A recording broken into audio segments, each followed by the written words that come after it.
जर्जीज अंसारी के बयानात को सुनने के लिए मुजीब इस्लामिक ऑफिशियल को सब्सक्राइब करें। देख रहा है हमारा बच्चा।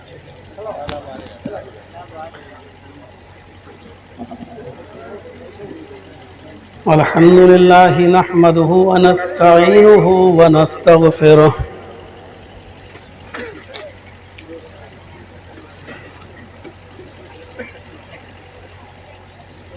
व नऊज़ु बिल्लाहि मिन शुरूरि अनफुसिना व मिन सय्यिआति अअमालिना।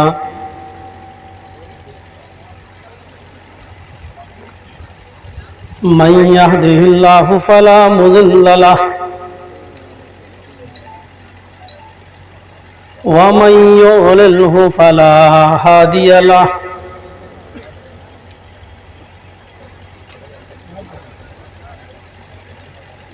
व अशहदु अल्ला इलाहा इल्लल्लाहु वहदहु ला शरीका लहु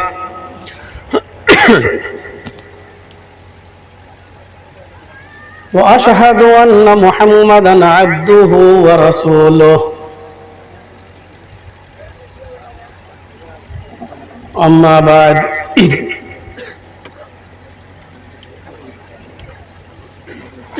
फ़इन्न खैरल हदीस किताबुल्लाह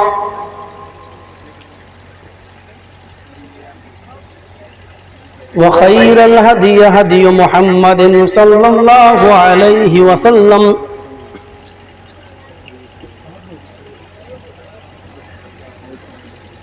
व शर्रल उमूरि मुहदसातुहा व कुल्लु मुहदसतिन बिदअह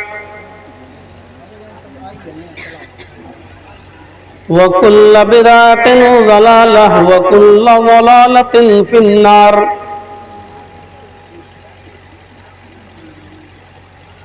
अऊज़ु बिल्लाहि मिनश शैतानिर रजीम।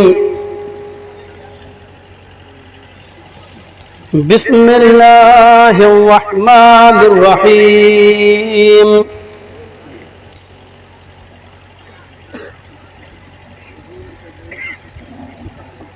इन्नमल मुअमिनूना इख़्वह फ़अस्लिहू बैन अख़वैकुम वत्तक़ुल्लाह लअल्लकुम तुरहमून।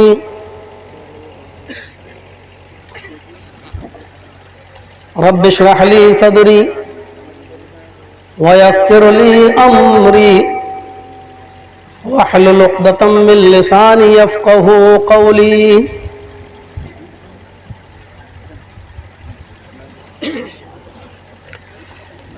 इस अज़ीमुश्शान इस्लाह मुआशरा कॉन्फ्रेंस के अज़ीम सदर मोहतरम फ़ज़ीलतुश शेख मौलाना मोहम्मद इब्राहीम रहमानी हफ़िज़हुल्लाह,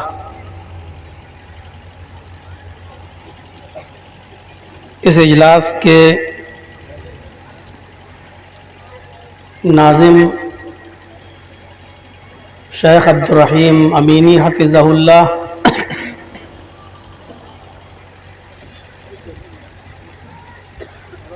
इस इजलास की तारीख़ लेने के लिए बेहद जुस्तजू कद्दो काविश करने वाले और बार बार कॉल करके उस वक्त तक चैन की सांस न लेने वाले जब तक मैंने वो डेट फाइनल नहीं कर दी, हमारे मोहतरम दोस्त डॉक्टर फरीद साहब और डॉक्टर फरीद साहब को बार बार उकसाने वाली शख्सियत जो आपके इलाके के हैं जनाब हमारे मौलाना सिराजी साहब, आपका इब्राहीम साहब सिराजी, जिन्होंने अपने शागिर्द डॉक्टर फरीद साहब को बार बार कहा कि जर्जीस साहब से रब्ता कीजिए और उन्होंने बार बार रब्ता किया।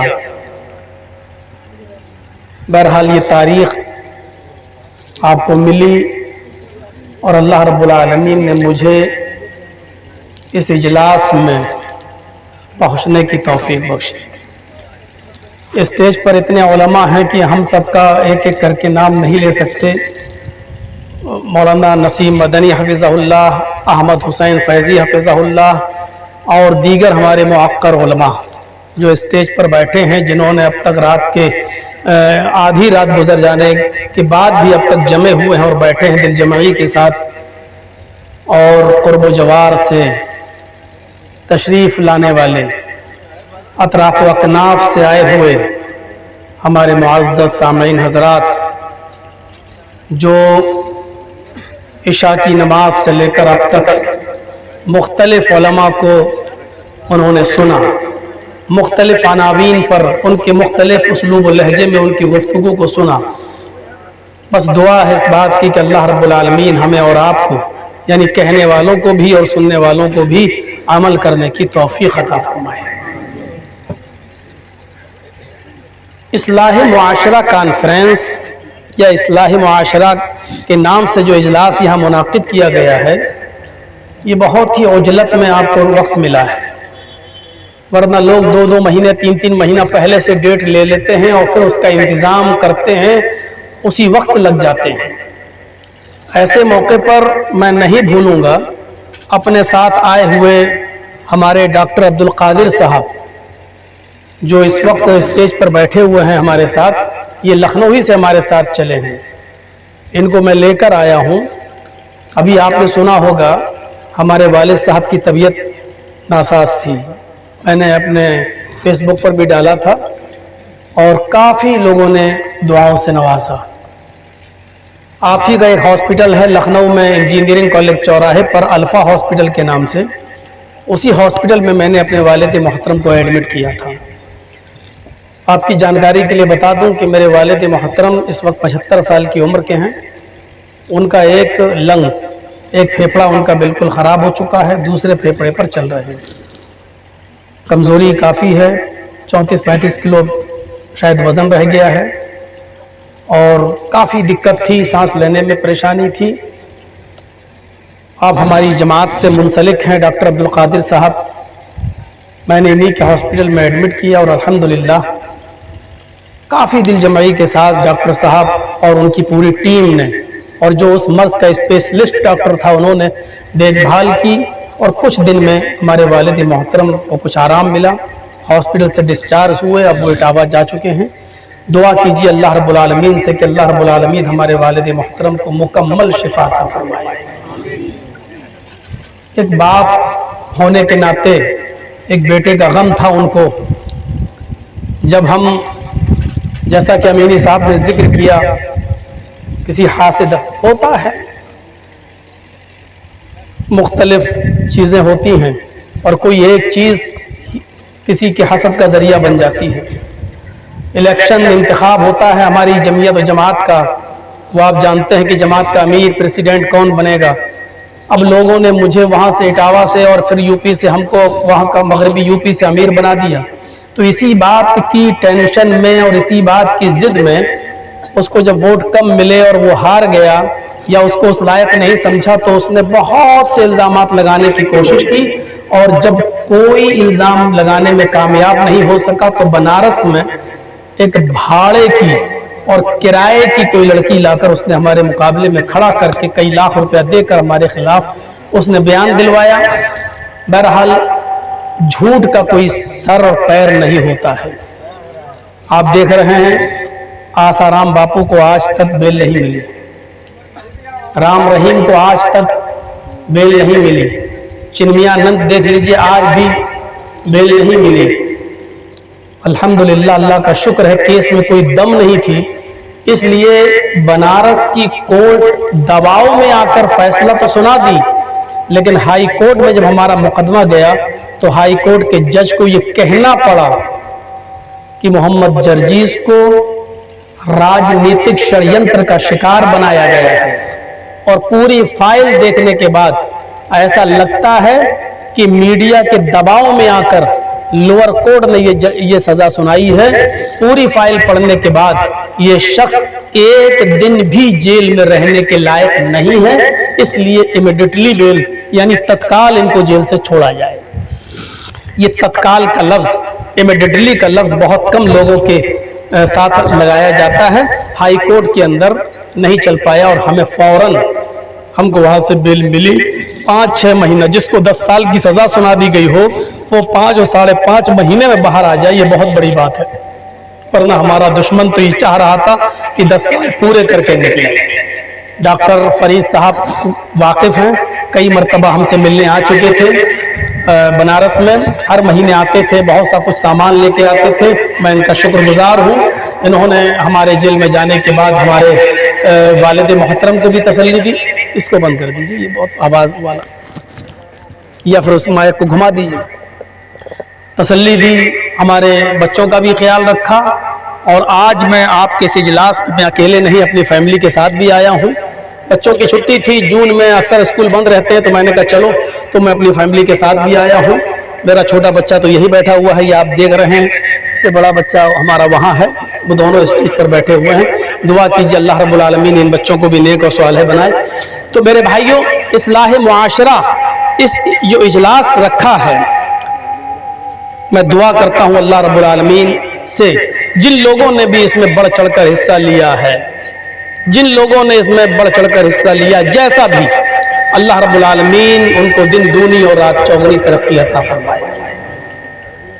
मौसम तो था कि कुर्बानी के मौजू पर कुछ बोला जाए, क्योंकि अब वही दिन शुरू होने वाले हैं, लेकिन फिर कुछ सोच कर मैंने सोचा कि इस्लाह मुआशरा नाम है इस इजलास का, तो उसी के ताल्लुक से कुछ बातें आपके सामने रखी जाएं। कुर्बानी के ताल्लुक से आप हर हफ्ते जुमे के खुतबों में आप अपने इलाके के उलमा से सुनते रहेंगे। अल्लाह रब्बुल आलमीन हमें किताब और सुन्नत की रोशनी में कुर्बानी करने की तौफीक अता फरमाए। इस्लाह मुआशरे में बहुत सी, हमारे समाज में बहुत सी बुराइयां पाई जाती हैं। एक बड़ी बुराई ये है जिसकी वजह से मुआशरे में और बुराइयां भी जन्म ले रही हैं, कि आपस में हमारा रहन सहन, उठना बैठना, चलना फिरना, आपसी ताल्लुकात अब वो नहीं रहे जैसे होना चाहिए। भाईचारगी खत्म हो गई। जो कभी दौर था कि अगर कोई उठ रहा है तो हम उसकी हेल्प करके उसको और उठा दें, अब तो ये सूरत हाल है कि अगर कोई आदमी थोड़ा सा गिरा है तो हम उसको टांग पकड़कर खींचकर पूरी तरीके से गिरा दें। आज हम इस नतीजे पर पहुंच चुके हैं कि जर्जी साहब ने अगर कहीं चाय की दुकान खोली है और कोई देख रहा है कि इसकी दुकान अब अच्छी चल रही है, तो अब वो जर्जी साहब को खाता पीता नहीं देख सकता है, वो जर्जी साहब के बगल में अपनी एक और दूसरी चाय की दुकान खोल लेता है। एक कपड़े की दुकान ऑलरेडी है, अगर अच्छी चल रही है तो हम उसके बगल में अपनी दुकान एक और खोल के बैठ जाते हैं। एक स्कूल अच्छा चल रहा है तो क्यों ना हम स्कूल ही खोलकर उसकी तरह हम भी पैसा कमाएं और हम दूसरा स्कूल उसी के बगल में और उसी के पड़ोस में खोल लेते हैं। यानी कंपटीशन का दौर है। ऐसे मौके पर कुरान हमें क्या तालीम देता है? कुरान की आयत पर गौर कीजिएगा। इन्नमल मुमिनूना इख्वा फअस्लिहू बैना अखवैकुम फत्तकुल्लाह लअल्लकुम तुरहमून। मोमिनों, मुसलमानों, तुम आपस में भाई हो। पहले लफ्ज पर गौर कीजिए। इन्नमल मुमिनूना इख्वा, सारे मोमिन भाई हैं। गांव, शहर, करिया, बस्ती, सिटी, कुछ नहीं। जो मोमिन है वो आपका भाई है। अब चाहे वो सिद्धार्थ नगर का हो या गोंडा का, बलरामपुर का हो या तुलसीपुर का, बस्ती का हो या गोरखपुर का, लखनऊ का हो या दिल्ली का, इंडिया का हो या पाकिस्तान का, श्रीलंका का हो या नेपाल का, मिस्र का हो या सऊदीया का, इन्नमल मुमिनूना इख्वा, सब मुसलमान भाई हैं। और आगे फिर दूसरी चीज पर गौर कीजिएगा, फ़अस्लिहू बैना अख़वैकुम, अगर आपस में इन भाइयों के दरमियान किसी मामले को लेकर कोई तज़ाद हो जाए, कोई झगड़ा हो जाए, कोई ना इत्तेफाकी हो जाए, तो ये पूरे समाज और पूरी सोसाइटी की जिम्मेदारी है कि उनको एक दूसरे से अलग न रहने दें, उनको एक दूसरे से जुदा न रहने दें। 3-3 दिन, 10-10 दिन, 6-6 महीने, 1-1 साल, 5-5 साल, 10-10 साल उनके दरमियान गुफ्तगू ही नहीं हो रही है। वो आपस में एक दूसरे से मिलते ही नहीं है। शादियों में, अकीकों में वो शिरकत नहीं कर रहे हैं। ये मुस्लिम समाज की जिम्मेदारी है, ये मुस्लिम सोसाइटी की जिम्मेदारी है, ये उस इलाके के मुअज़्ज़ज़ अफराद की जिम्मेदारी है कि जब वो ये देखें कि फला शख्स फला आदमी से, फला शख्स से आपस में बातचीत बंद है, गुफ्तगू बंद है, बातचीत नहीं हो रही है, किसी भी मामले को लेकर तज़ाद है, झगड़ा है, अल्लाह रब्बुल आलमीन उसी समाज के सरवरदा लोगों को हुक्म दे रहा है, फ़अस्लिहू बैना अख़वैकुम, तुम उन भाइयों के दरमियान सुलह करा दिया करो, आपस में उन दोनों के दरमियान झगड़ा खत्म करा दिया करो। फ़अस्लिहू बैना अख़वैकुम, ये तुम्हारी जिम्मेदारी बनती है कि तुम उन दोनों के दरमियान सुलह करा दो, उन दोनों के दरमियान भाईचारगी पैदा करा दो।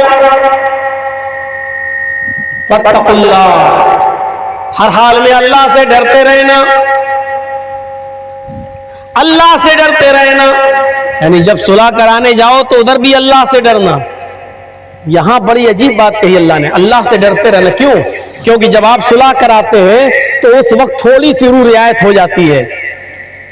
तो आदमी आपस में लड़े हुए हैं, हमको और मौलाना इब्राहिम साहब को कह दिया गया सुलह कराओ, डॉक्टर फरीद साहब और नसीम मदनी साहब से हम लोगों को 4 आदमियों को कह दिया गया सुलह कराओ। अब ऐसे मौके पर मैं देखता हूं कि फला आदमी मेरा रिश्तेदार है, तो अब हम कोशिश करेंगे कोई ऐसी बात कहने की जो हमारे रिश्तेदार के फेवर में जाए, या समझौता करने की कोशिश करेंगे, कुछ ले देकर मामले को बना लिया जाए और हमारा रिश्तेदार इससे बच जाए। और जहां ले देकर मामले को बनाने की कोशिश की जाती है वहां इंसाफ का मर्डर होता है, हक का मर्डर होता है, हक पर खंजर चलता है। इसलिए फरमाया फत्तकुल्लाह, जब तुम आपस में एक दूसरे के दरमियान सुलह कराओ, हर हाल में अल्लाह से डरते रहना, यानी इंसाफ की बात करना, चाहे वो तुम्हारे रिश्तेदार के खिलाफ ही क्यों न जाए।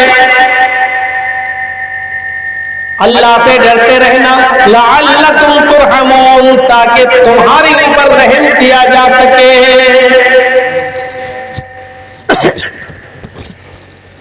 आपस में भाई, आपने ट्रेन का सफर किया होगा और यहां से बहुत से लोग, कोई दिल्ली काम करता है, कोई बंबई काम करता है, और अक्सर लोग तो बंबई वगैरह जाते रहते हैं। आपने देखा होगा कि कभी कभी सफर करते वक्त कितनी उनसियत हो जाती है आपस में लोगों से। ये डॉक्टर फरीद साहब कुछ दिन हमसे मिलने आ गए, देख लीजिए हमें कितनी हमदर्दी हो गई इनसे। जर्जी साहब दिल्ली से बैठे, कलकत्ता जाना है, हावड़ा, हमारी ट्रेन कानपुर और इलाहाबाद को क्रॉस करती हुई मुगल सराय स्टेशन पर पहुंची।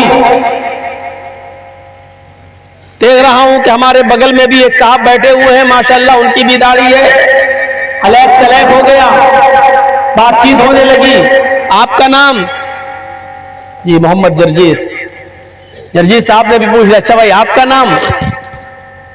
साहब मोहम्मद असलम, ये माशाल्लाह। कहाँ जा रहे हैं साहब? मैं कलकत्ता जा रहा हूँ। उन्होंने मुझसे पूछा आप कहाँ जा रहे हैं? साहब मैं भी कलकत्ता जा रहा हूँ। और उनसियत बढ़ गई, चलो एक ही जगह के जाने वाले हैं, आप भी कलकत्ता उतरेंगे, मैं भी कलकत्ता उतरूंगा। अच्छा आप कलकत्ता में कहाँ जाएंगे? साहब मटिया बुरुज। मैं भी वहीं जा रहा हूँ, चलिए। और उनसियत बढ़ गई। ये थोड़ी सी मुलाकात जो अभी 24 घंटे की भी नहीं है, इतनी सी मुलाकात ने हमें एक दूसरे का इतना हमदर्द बना दिया है। जब मैं स्टेशन उतरता हूं, गाड़ी किसी स्टेशन पर रुकती है, मैं पानी भरने के लिए स्टेशन पर उतरता हूं, तो मेरा सामने बर्थ वाला आदमी वो मेरे सामान की हिफाजत कर रहा है। जब वो स्टेशन पर उतरता है तो मैं उसके सामान की निगरानी कर रहा हूं। मैं सोता हूं, उसकी आंख खुलती है रात में, वो अपने सामान को देखता है, साथ में मेरा भी सामान देख लेता है, कहीं इसके सामान को किसी ने नुकसान तो नहीं पहुंचाया। मेरी आंख खुलती है, मैं अपना सामान दे देता हूँ, साथ में उसका भी देख लेता हूँ, कहीं हमारे भाई के सामान की चोरी तो नहीं हो गई। गौर कीजिए, इतनी सी मुलाकात में कितनी आशनाई हो गई। ये 24 घंटे का भी सफर नहीं, वो मेरे सामान की हिफाजत कर रहा है, मैं उसके सामान की हिफाजत कर रहा हूं। यही कुरान कहता है, जब मामूली से सफर में 12, 13, 14, 15, 18, 20 घंटे और 24 घंटे के सफर में तुम एक दूसरे के इतने करीब आ जाते हो, इतनी हमदर्दी हो जाती है कि उसके सामान को अपने सामान की तरह और अपने सामान को उसके सामान की तरह समझने लगते हो। एक दूसरे को खिलाने और पिलाने लगता है। ये हमदर्दी एक समाजी जिंदगी के अंदर पूरी जिंदगी तुम्हारे सामने आनी चाहिए, तुम्हारे सामने रहनी चाहिए। एक मुसलमान दूसरे मुसलमान की जान और माल का मुहाफिज बन जाए। एक मुसलमान दूसरे मुसलमान अपनी जान जिस तरह समझता है, दूसरे की जान को भी उसी तरह समझे। जिस तरह वो अपना नुकसान गवारा नहीं करता, दूसरे अपने भाई के नुकसान, अपने भाई के सामान के नुकसान को भी गवारा न करे। मेरे भाइयों, ये नसीहत दे रहा है कुरान हमें, इन्नमल मुमिनूना इख्वा होता है। पूछिए, अभी हमारे साथ डॉक्टर साहब आए हैं लखनऊ से, चंद मिनटों की मुलाकात, लखनऊ से बैठा, नौगढ़ उतरा, आपके सिद्धार्थ नगर, और मुझे तो बस्ती, गोंडा, सिद्धार्थ नगर, तुलसीपुर, बलरामपुर हर आदमी ही पहचानता है, जबकि मैं टोपी नहीं लगाया हुआ था। मेरी सीट पर आकर, मेरी बर्थ पर आकर लोगों ने सेल्फियां लेना शुरू कर दी, गाड़ियों में, ट्रेन के अंदर। अरे आप जर्जी साहब हैं? अब मैं पैंट शर्ट भी नहीं पहने हुए था, मैं तो कुर्ते पैजामे में था। पहचान रहे, सेल्फियां ले रहे। इतने से सफर में इतनी आशनाई हो जाती है। मैं पानी भरने उतर रहा हूँ, वो साहब पानी की बोतल खरीद कर मुझे दे रहा है, पैसा मैं दे रहा हूँ, वो लेने के लिए तैयार नहीं साहब, इतना तो खिदमत का मौका दे दो। चाय पीने के लिए चाय ले रहा हूँ, दूसरा आदमी चाय का पैसा मुझे नहीं देने दे रहा है, नहीं साहब मैंने दे दिया। चाय वाला बोला पेमेंट हो गया। गौर करो, ये चंद लम्हों की मुलाकात एक दूसरे को इतना करीब कर देती है। आए मुसलमानों, तुम जिस समाज में रहते हो वहां भी मुसलमानों का मयार यही रहना चाहिए, इन्नमल मुमिनूना इख्वा, सारे मुसलमान आपस में भाई भाई है, एक दूसरा सब एक भाई है, कोई मुसलमान ऐसा नहीं है, सब भाई है। ये अलग बात है कि भाइयों में तजाद हो सकता है, भाइयों में झगड़ा हो सकता है, भाइयों के अंदर जो है किसी भी मामले में इख्तिलाफ हो सकता है। कुरान उसी के वजाहत कर रहा, कह रहा है फअस्लिहू बैना अखवैकुम, जब दो भाइयों में तजाद हो जाए, तनाज़ा हो जाए, झगड़ा हो जाए, इख्तिलाफ हो जाए, तो आए समाज के सरउर्दा लोगों, आए हाकिमों, आए प्रधानों, आए प्रमुखों, आए मुखियाओं, आए गांव में मुअज़्ज़ज़ हस्तियां कहलाने वालों, तुम्हारी जिम्मेदारी बनती है कि उन दो भाइयों को आपस में एक दूसरे को ज्यादा दिन तक जुदा न रहने दो, ज्यादा दिन तक अलग न रहने दो। फअस्लिहू बैना अखवैकुम, तुम उन दोनों के दरमियान सुलह करा दिया करो। उलमा बैठे, पूछो, अल्लाह के नबी सल्लल्लाहु अलैहि वसल्लम ने फरमाया, अगर दो मुसलमानों को आपस में लिए, आपस में मिलाने के लिए तुमने बहुत कोशिश की, लेकिन वो आपस में मिल नहीं रहे। और तुम्हें ये मालूम है अगर यहाँ मैं थोड़ा सा झूठ बोलूंगा, मैं थोड़ा सा झूठ बोलूंगा, तो मेरे झूठ बोलने से ये दोनों भाई आपस में मिल जाएंगे, अपने इख्तिलाफ खत्म कर देंगे। वो झूठ जिसके बारे में इमाम कायनात ने फरमाया, जिसके मुंह से झूठ निकलता है उसकी बदबू से फरिश्ता एक मील दूर भाग जाता है। वो झूठ जिसके बारे में अल्लाह के नबी ने फरमाया, पूछने वाले ने पूछा क्या मोमिन बुज़दिल हो सकता है? अल्लाह के नबी ने फरमाया हाँ। पूछने वाले ने पूछा क्या मोमिन बखील हो सकता है? अल्लाह के नबी ने फरमाया हाँ, मोमिन बखील भी हो सकता है। फिर पूछने वाले साहबी ने पूछा क्या मोमिन झूठा भी हो सकता है? अल्लाह के नबी फरमाते नहीं, मोमिन की ये शान नहीं कि वो झूठ बोले। वो नबी जो झूठ को किसी भी कीमत पर गवारा नहीं कर रहे हैं, लेकिन यहाँ फरमाते हैं अगर झूठ बोलने से दो भाई, दो मुसलमान आपस में एक हो रहे हैं, अपना झगड़ा खत्म कर रहे हैं, तो यहाँ झूठ बोलकर उन दोनों को एक कर दो, उन दोनों का इख्तिलाफ मिटा दो, उन दोनों को आपस में मिला दो। अल्लाह के रजिस्टर में तुम्हें झूठा नहीं लिखा जाएगा। यानी झूठ बोलने की इजाजत यहाँ दी जा रही है। गौर कीजिए झूठ कितना बड़ा जुर्म है, कितना बड़ा जुर्म। और उलमा से पूछिए ये कबीरा गुनाहों में से है, बगैर तौबा के माफ नहीं होता। लेकिन इस कबीरा गुनाह को भी दो मुसलमान भाइयों के इख्तिलाफ को खत्म करने के लिए जानबूझकर भी अगर झूठ बोलना पड़ रहा है तो यहाँ झूठ बोला जा सकता है, इजाजत है शरीयत में। और कहा कि ऐसे शख्स को कोई गुनाह नहीं मिलेगा क्योंकि वो एक अच्छे काम के लिए झूठ बोल रहा है, दो मुसलमान भाइयों के दरमियान झगड़ा खत्म कराने के लिए झूठ बोल रहा है। ये है शरीयत। इस्लामी रिश्ता, ईमानी रिश्ता खूनी रिश्ते से बढ़कर होता है। एक आपका सगा भाई और एक इस्लामी भाई, एक ईमानी भाई, इन दोनों रिश्तों में ईमानी रिश्ता ज्यादा मजबूत होता है। अगरचे मोहब्बत आपको सगे भाई से होगी। आपने ग़ज़वे बद्र का नाम तो सुना होगा, जो पहली जंग हुई थी। ग़ज़वे बद्र के अंदर जब 70 काफिरों को कैद किया गया तो सुनिए, आप ताज्जुब करेंगे। 70 काफिरों को कैद किया गया। उन काफिरों में एक काफिर का नाम था आदी इब्ने उमैर। जानते हो आदी इब्ने उमैर कौन थे? हजरत मुसाब इब्ने उमैर के भाई। हजरत उमैर के दो बेटे, एक का नाम मुसाब, एक का नाम आदी। बाप एक, उमैर। उमैर के दो बेटे, एक का नाम मुसाब, एक का नाम आदी। मुसाब ने जंगे बद्र में मोहम्मदुर रसूलुल्लाह का साथ दिया और आदी ने जंगे बद्र में अबू जहल का साथ दिया। एक भाई नबी के हक में और एक भाई नबी के खिलाफ।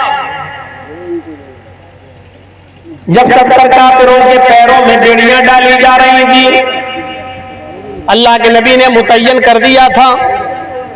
एक साहबी से कहा जाओ 10 काफिरों के पैरों में बेड़ियां डालो, दूसरे से कहा तुम 10 के पैरों में बेड़ियां डालो, तीसरे से कहा कि तुम 10 के पैरों में बेड़ियां डालो। 7 लोगों ने 70 कैदियों के पैरों में बेड़ियां डाली। बेड़ियां डालने वाला एक और उसका असिस्टेंट एक, यानी 7 दूनी 14। जब आदी इब्ने उमैर के पैरों में बेड़ियां डालने का नंबर आया, जब आदी इब्ने उमैर के पैरों में बेड़ियां डालने का नंबर आया, तो जो सहाबी उनके पैरों में बेड़ियां डाल रहे थे, सुनिएगा, जो सहाबी उनके पैरों में बेड़ियां डाल रहे थे, हजरत मुसाब इब्ने उमैर उसी सहाबी के पास खड़े थे। जब वो सहाबी बेड़ियां डालने लगे तो मुसाब इब्ने उमैर कहते जा रहे थे ऐसे डालो, यहां से टाइट करो, यहां से बोल्ट को कस दो। देखो ये बड़ा शातिर है, ये लोहे की कील से बेड़ियां तोड़ लेता है, बेड़ियां तोड़ने में माहिर है। अगर आपने थोड़ी सी सुस्ती कर दी तो ये बेड़ी तोड़ देगा। यहां से टाइट करो, यहां से कसो, ये बोल्ट यहां से कसो। सगा भाई अपने भाई के खिलाफ बोल रहा है। मुसाब इब्ने उमैर उस सहाबी से कह रहे हैं कि यहां से कसो, यहां से टाइट करो, ऐसे करो, ऐसे करो, वरना ये यहां से खोल लेगा, ये करेगा। बड़ा माहिर है, चोरी करने में बड़ा माहिर है, बेड़ियां तोड़ने में बड़ा माहिर है। अदी इब्ने उमैर ने देखा मेरा भाई तो मशवरा दे रहा है और ये तो कहीं का नहीं छोड़ रहा मुझे। तो आदी इब्ने उमैर ने सख्त लहजे में कहा, आए मुसाब, शर्म आती है तुझे भाई कहने में। उस काफिर भाई ने कहा, आए मुसाब, शर्म आती है तुझे भाई कहने में। कैसा भाई है तू? इसको मशवरा दे रहा है, पैरों में बेड़ियां और टाइट कसवा रहा है मेरे। कैसा भाई है तुझे, शर्म नहीं आती? हजरत मुसाब इब्ने उमैर ने कहा, खामोश, चुप, नहीं है तू मेरा भाई। अपने सगे भाई से क्या कह रहे हैं मुसाब इब्ने उमैर? नहीं है तू मेरा भाई।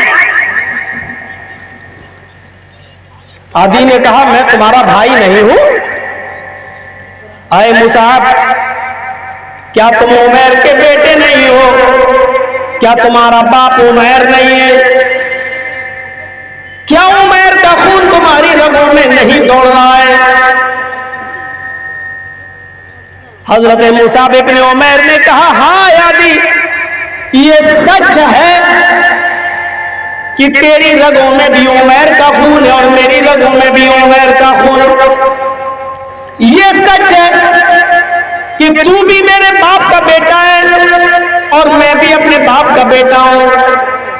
आया जी, ये सच है कि मेरा और तेरा बाप एक है, लेकिन भाई की जहां तक बात है, तू मेरा भाई नहीं है। खून दौड़ रहा है तो क्या हुआ? तेरे नाम के आगे बाप का नाम भी जुड़ा हुआ है तो क्या हुआ? मेरे नाम के आगे भी उमैर का नाम जुड़ा है, लेकिन तू मेरा भाई नहीं है। आए आदि जानना चाहता मेरा भाई कौन है? आए आदि, मेरा भाई वो है जो तेरे पैरों में बेड़ियां डाल रहा है। आए आदि, मेरा भाई वो है जो तेरे पैरों में बेड़ियां डाल रहा है। आए आदि, मेरा भाई वो इसलिए क्योंकि उसने कलमा पढ़ा है, अशहदु अल्ला इलाहा इल्लल्लाह व अशहदु अन्ना मुहम्मदन अब्दुहु व रसूलुहु। उसने कलमा पढ़ा, मैंने भी कलमा पढ़ा। मेरा भाई वो है जो कलमा पढ़ता है। मेरा भाई वो है जो मोहम्मद रसूलुल्लाह को अपना रसूल मानता है। मेरा भाई वो है जो मोहम्मद के रब को अपना रब मानता है। मैं भी मोहम्मद के रब को अपना रब मानता हूं। मेरा भाई तू नहीं है।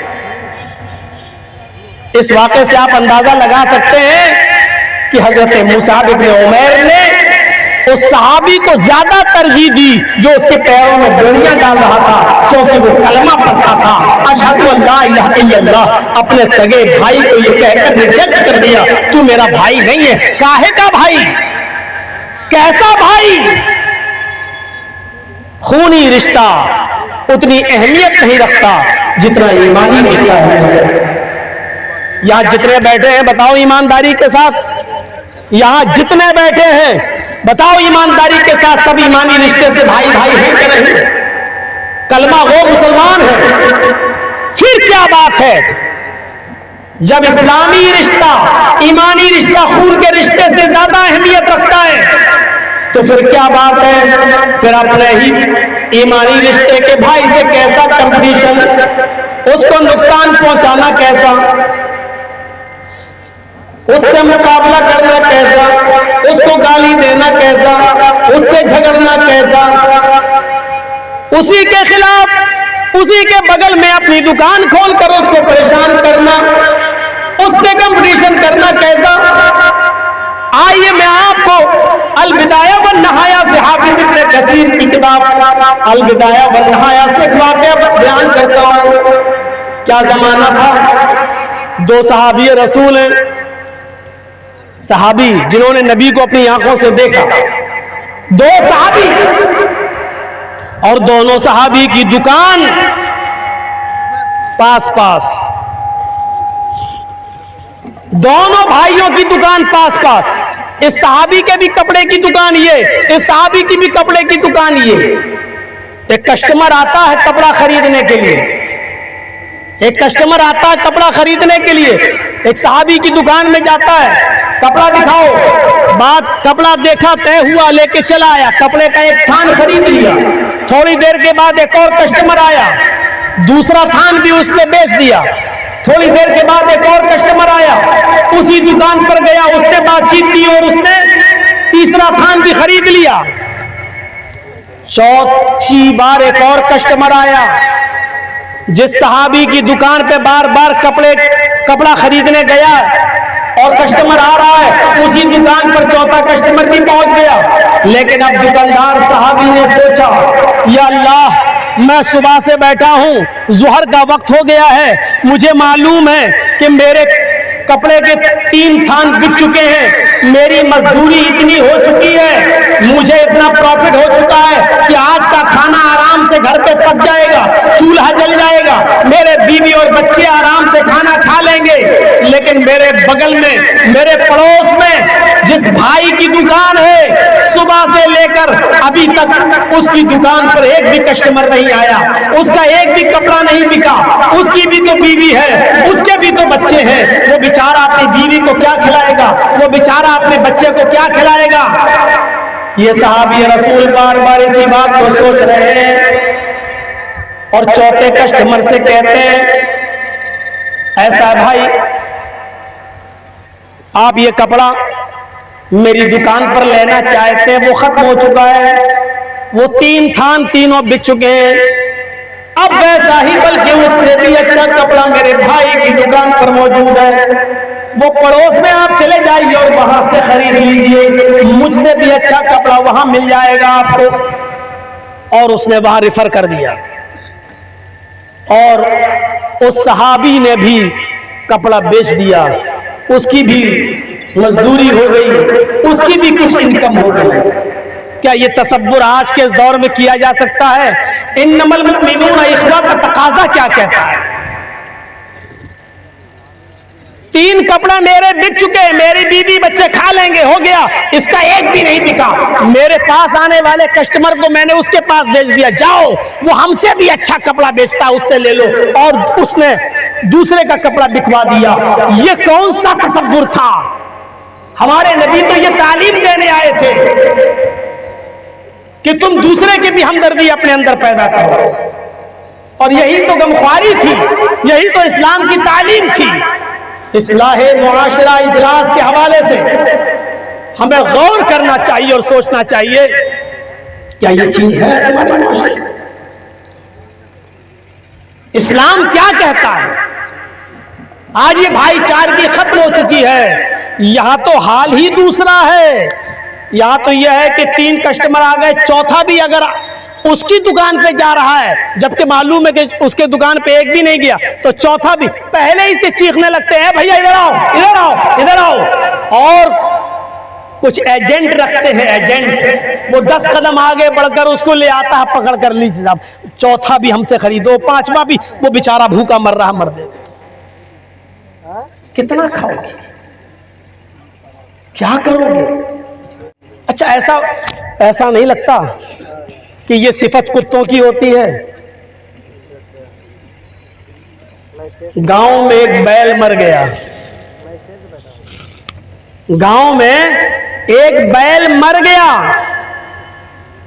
एक कुत्ता उस बैल को नोच नोच के खा रहा है, मरे हुए बैल को। उस बैल की बदबू को सूंघकर मोहल्ले के उस गांव के दूसरे कुत्ते भी चले आए, वो कुत्ते भी उस मरे हुए बैल को खाना चाहते हैं, लेकिन जो कुत्ता उस मरे हुए बैल को खा रहा है, वो गांव के दूसरे कुत्तों को यहां नहीं आने दे रहा है, भौंक भौंक कर भगा। भौंक रहा है उनके ऊपर, और ये कुत्ता दूसरे कुत्तों को अपने पास नहीं आने दे रहा। ये कुत्ता कितना खा लेगा? ईमानदारी के साथ बताइए, मरा हुआ बैल है, एक कुत्ता उस मरे हुए बैल को कितना खा लेगा? अरे 2 किलो, 3 किलो, 4 किलो, ज्यादा से ज्यादा 5 किलो। यहां तो 3 कुंटल पड़ा हुआ है, 3 कुंटल। यहां तो पूरा 3 कुंटल पड़ा हुआ है।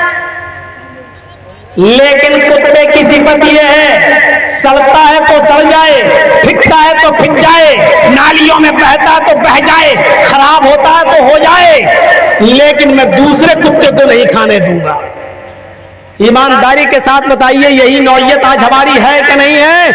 लाओ लाओ जितना है। और इस सिलसिले में हम कुछ नहीं देखते हैं हलाल क्या है और हराम क्या है। आने दो जहां से आ रहा है।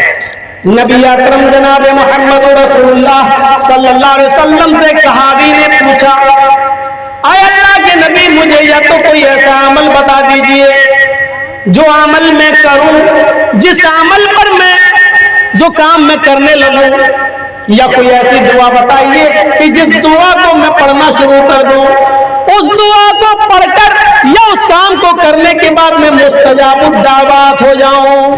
मुस्तजाबुद दावत समझते हैं? यानी ऐसी कोई दुआ बता दीजिए या ऐसा कोई अमल बता दीजिए जिस दुआ को पढ़कर या जिस काम को करके मैं मुस्तजाबुद दावत हो जाऊं, ऐसा बन जाऊं कि जो भी अल्लाह से मांगूं अल्लाह दे दे, यानी मेरी दुआ कबूल होने लगे। मैं अल्लाह से जो भी मांगूं अल्लाह मुझे दे दे। अल्लाह के नबी सल्लल्लाहु अलैहि वसल्लम ने ये नहीं फरमाया।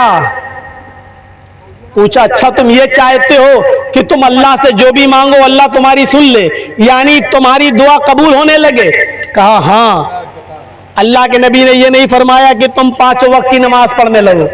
अल्लाह के रसूल ने यह भी नहीं कहा कि तुम तहज्जुद गुजार बन जाओ। अल्लाह के नबी ने यह भी नहीं फरमाया कि तुम रमजान के पूरे महीने के रोजे रख लो और महीने में 3 रोजे भी नफली रख लिया करो। यह नहीं बताया, बल्कि क्या बताया? आप ताज्जुब करेंगे। अल्लाह के रसूल ने फरमाया कि तुम हराम लुक़मा खाना छोड़ दो, हराम रिज़्क़ गले से हलक से नीचे उतारना छोड़ दो, हलाल रोटी खाना शुरू कर दो, हलाल लुक़मा खाना शुरू कर दो, तुम मुस्तजाबुद दावत बन जाओगे। अल्लाह रब्बुल आलमीन तुम्हारी दुआ कबूल करने लगेगा। गौर कीजिए, अल्लाह के नबी ने क्या बताया कि तुम मुस्तजाबुद दावत बनना चाहते हो तो रिज़्क़ हलाल खाओ, हराम रिज़्क़ से रिश्ता तोड़ लो। हलाल मेहनत की कमाई, हलाल रोजी खाओ। और देख लीजिए आप, हजरत अबू बकर सिद्दीक का वाकया सुना है ना, सही बुखारी के अंदर आया है। उनके गुलाम ही ने एक मर्तबा खजूर लाकर रख दिया था और अबू बकर सिद्दीक ने खा लिया था। गुलाम ने कहा, आज मेहनत नहीं की है, किसी से झूठी कहानत गढ़ी थी, उसने तोहफे में दिया था। किसी की बीवी को देखकर कह दिया था, ये आपकी बीवी है? कहा हाँ। माशाल्लाह, भाभी के पेट में बच्चा है, लड़का होगा। तो उस आदमी ने कहा, अरे तुम्हें कैसे मालूम? इसने कहा, अरे मैं तो बहुत पहुंचा हुआ आदमी हूं, मैं तो पेट देख के बता देता हूं लड़की है कि लड़का। और इत्तेफाक से 2-3 महीने के बाद उसको लड़का ही हुआ। तो उसने कहा, अबू बकर अपने मालिक से, आका वो तो मैंने अंधेरे में लाठी मारी थी, धूल में लाठी मारी थी, अंधेरे में तीर चलाया था और निशाने पे लग गया, उसको आज लड़का ही हो गया, तो मारे खुशी में देने आया, वो मुझे बहुत पहुंचा हुआ बाबा समझते लगा। हजरत अबू बकर ने कहा कि माँ के पेट में क्या है ये तो अल्लाह के अलावा कोई नहीं जानता। इसका मतलब यह है कि तू झूठी कहानत गढ़ गई। उसको बताया था और उसने आज तोहफे में ये दिया, ये तो मेरे लिए हराम था। फरमाया, आपने पूछा ही नहीं तो मैं क्या करूं? कहा, पानी लाओ। हजरत अबू बकर सिद्दीक ने पानी पिया और 3 उंगली हलक में डाली और कह किया, थोड़ा सा खजूर निकला, फिर पानी पिया, फिर उंगली डाली, फिर कह किया, फिर खजूर निकला, फिर पानी पिया, फिर उंगली डाली, फिर कह किया। उस वक्त तक पानी पीते रहे और कह करते रहे जब तक कि पूरा का पूरा खजूर हजरत अबू बकर सिद्दीक के हलक से नीचे निकल नहीं गया।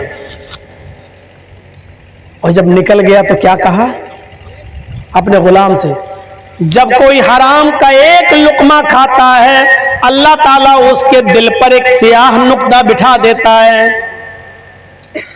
अगर वो तौबा कर लेता है तो वो स्याह नुक्ता मिट जाता है, और अगर वो तौबा नहीं करता तो वो नुक्ता बढ़ते बढ़ते बढ़ते बढ़ते पूरे दिल को काला कर देता है। और जब इंसान का पूरा दिल काला हो जाता है तो फिर उस इंसान को परवाह नहीं होती कि मेरे पास ये माल हराम का आ रहा है या हलाल का।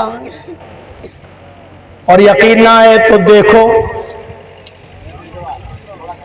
जब हम हलाल लुकमा खाते थे, अपनी बीवी को हलाल लुकमा खिलाते थे, जब हम हलाल खाते थे अपनी बीवी को हलाल लुकमा खिलाते थे। बहुत कड़वी बात कहने जा रहा हूं, सुनना पड़ेगा, तुम्हें भी सुनना पड़ेगा, तुम्हारे बाप को भी सुनना पड़ेगा। यहां जब तक मैं हूं यह अथॉरिटी मुझे तुमसे नहीं जनाब मोहम्मद रसूलुल्लाह से मिली है। यह अथॉरिटी गांव के प्रधान से नहीं, चौधरी से नहीं, सरमायादार से नहीं, यह अथॉरिटी मोहम्मद रसूलुल्लाह से मिली है। जब हम हलाल लुकमा खाते थे और अपनी बीवियों को हलाल लुकमा खिलाते थे तो इब्ने तैमिया हमारी बीवियों के माओ के पेड़ से इब्ने तैमिया पैदा होते थे, इब्ने कय्यम पैदा होते थे, अहमद इब्ने हम्बल पैदा होते थे, इमाम मालिक पैदा होते थे। जब हलाल लुकमा खाते थे तो मुत्तकी और परहेजगार शख्सियतें और बुजुर्ग पैदा हुआ करते थे हमारी माओं के पेड़ से। और जब हमने हराम लुकमे खाना शुरू किए और अपनी बीवियों को भी हराम लुकमा खिलाना शुरू किया तो माफ कीजिएगा, टिकटॉक पे डांस करने वाली डांसरें और नाचने वाली लड़कियां और बेटे हमारे घरों में पैदा हो रहे हैं, ये माले हराम का। बाप बड़ा खुश होता है अपनी बेटी को टिकटॉक पे डांस करते हुए देखता है, माशाल्लाह मेरी बेटी क्या डांस करती है, जमाने के साथ कदम से कदम मिला के चलती है। देख रहे कितनी डिबेट चल रही है। ये डिबेट करने वाले पागल नहीं हैं, उस डिबेट में जाने वाले हम जैसे कठमुल्ला वो पागल हैं। कोई जरूरत ही नहीं है इन कठमुल्लाओं की उस डिबेट में जाने की। जब तुम जानते हो कि आज के इस दौर में पूरी मीडिया बिकी हुई है, तुम क्यों जा रहे हो? 72 हूरों पे डिबेट चल रही है। लो साहब, ये 72 हूरे इनको उनसे मतलब नहीं है। ये सिर्फ ये दिखाना चाहते कि देखिए ये इस्लाम मुसलमानों को नमाज और पढ़ने का हुक्म और रोजा रखने का हुक्म भी देता है, तो ये मुसलमान इस लालच में पड़ते हैं कि इनको जन्नत के अंदर 72 हूरें मिलेंगी, यानी हूरों के लालच में इबादत करते हैं। ये दिखाना चाहते हैं इस डिबेट के जरिए। मेरे ऊपर अगर हाई कोर्ट की तरफ से लगी हुई कुछ बंदिश ना होती तो मैं बताता कि तुम्हारी किताबों में ये काम करने पर कितनी कितनी अप्सराएं देने का लालच दिया गया है। ऋग्वेद में, यजुर्वेद में, अथर्ववेद में, मनुस्मृति में, कि तुम्हारी भी नानी मर जाती है और छठी का दूध तुम्हें भी याद आ जाता है। हमारे यहां तो सिर्फ 72 है, तुम्हारे यहां तो एक एक नेक काम करने पर 1,000 अप्सराएं देने का लालच दिया गया। लेकिन मैं उस तरफ जाना नहीं चाहता हूं। हमारे काम से तुम्हें क्या मतलब? जब तुम हमारे इस्लाम को मानते ही नहीं हो तो तुम्हें क्यों डिबेट करने की जरूरत पड़ रही है उस पर? मैं कब कह रहा हूं कि तुम मानो, मैं कब कह रहा हूं कि नमाज पढ़ो और 72 हूरों को लेने जाओ? भाई हमारा अकीदा हम मानते हैं, हमारे अकीदे पर तुम्हें एतराज क्यों हो रहा है? तुम्हारा अकीदा है जुआ खेलोगे तो भैंस का जन्म होगा, हमने कभी एतराज किया? तुम्हारा अकीदा है, मनुस्मृति में लिखा है कि चोरी करोगे तो मरने के बाद बिल्ली बनाए जाओगे, हमने कभी एतराज किया? ये बुरा काम करोगे तो बंदर बनाए जाओगे, ये काम करोगे तो सुअर बनाए जाओगे, हमने कभी एतराज किया? अरे हमारे यहां तो यह कि मरने के बाद 72 हूरें मिलेंगी, चलो हमारे यहां ये काम करो तो कम से कम। अरे भाई अल्लाह ताला ने, ऊपर वाले ने हर शख्स के दिल में, औरत के दिल में मर्द की और मर्द के दिल में औरत की मोहब्बत को रखा है। अगर ये लालच दे दिया आपको एतराज है, अब हम डिबेट करने लगे कि बताइए ये काम करोगे तो बंदर बनोगे, ये काम करोगे तो सुअर बनोगे, तो आप कहोगे साहब हमारा अकीदा तुम्हें नहीं मानना तो मत मानो। तो आपका अकीदा है, मुझे एतराज नहीं है, तो हमारे अकीदे पर आपको क्यों एतराज हो रहा है? क्यों डिबेट कर रहे हैं आप उसके ऊपर? क्यों करा रहे हैं आप डिबेट उसके ऊपर? लेकिन कराएंगे क्योंकि उनकी रोजी रोटी वहीं से चलती है। ये हड्डियां कहां से डाली गई हैं मुझे अच्छी तरीके से मालूम है। और मीडिया के बारे में तो हमारी तकरीर आपने सुनी हुई होगी, पुरानी तकरीर उठा के देख लेना।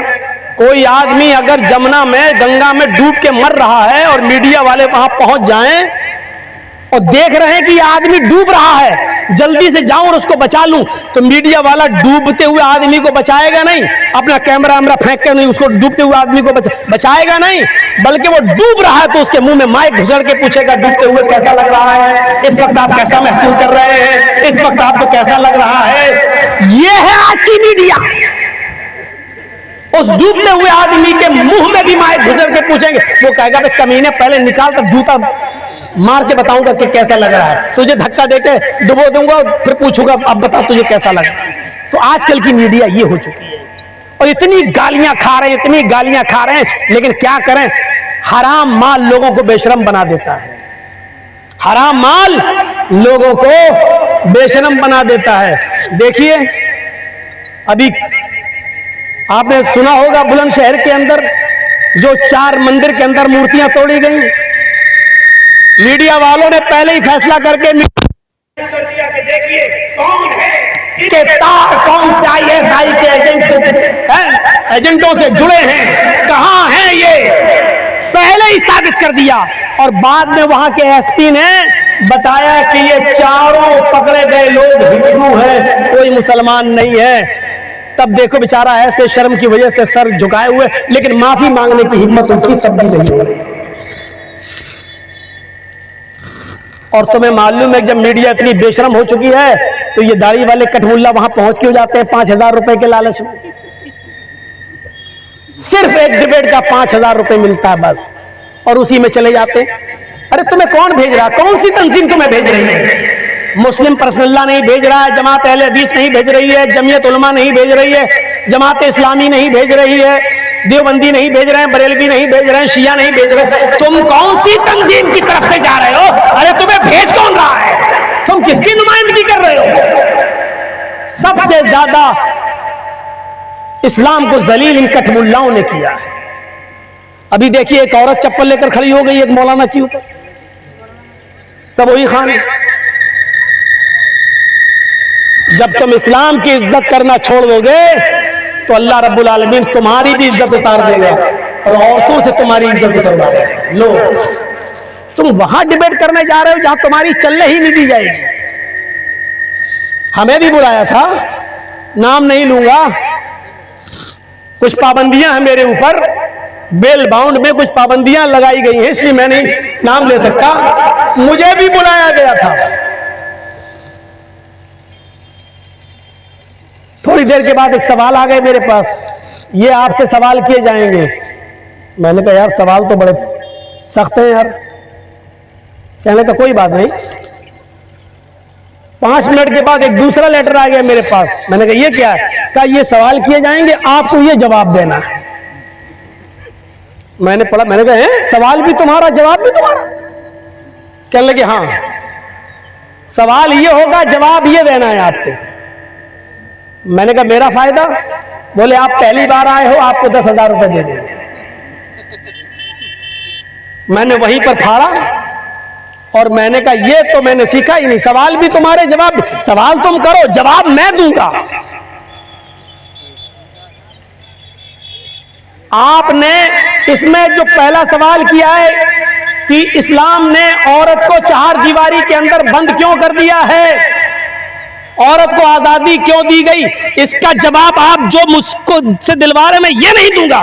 इसका जवाब मैं ये दूंगा कि रामचंद्र जी के छोटे भाई लक्ष्मण ने भी अपनी भाभी सीता का चेहरा नहीं देखा। राम की पत्नी सीता जी भी अपनी 4 दीवारी में क्यों रहती थी? उन्होंने अपने आप को अपने देवर के सामने पेश क्यों नहीं किया? देवर छोटे भाई ने रामचंद्र जी के अपनी सगी भाभी का चेहरा नहीं देखा, क्यों? कहने लगा मौलाना साहब जाइए, आप तो ऊपर से मेरा चैनल बंद होने का ऑर्डर आ जाएगा, आप जाइए, हम आपसे डिबेट नहीं करा सकते हैं। अल्लाह की कसम, उस अल्लाह को गवाह बना के कहता हूं, उस अल्लाह की कसम खा के कहता हूं, उसने कहा नहीं मौलाना साहब ये जवाब आप दोगे तो मेरी तो 2 दिन में मेरा चैनल बंद हो जाएगा, अब जाइए। अब आप समझ लीजिएगा, सवाल भी उनके होते हैं और जवाब भी उनके होते हैं। और जवाब ऐसे होते हैं कि आपके मुंह से ऐसा जुमला निकल जाए जिससे हमारे हिंदू भाई भड़क जाए, ये मियां ऐसा बोल रहा है, ऐसा जवाब उसमें होता है, खास तौर पर भड़काने वाला। तो इस जब मैंने ये जवाब बताया तो कहने लगा नहीं नहीं तो गलत हो जाएगा यार, आप मैं इस्लाम के बारे में कहूंगा, आप हिंदू धर्म के बारे में कहेंगे कि उसमें भी पर्दा है। मैंने कहा बिल्कुल वो तो होगा ही। क्या भाई जाइए उसमें जाइए।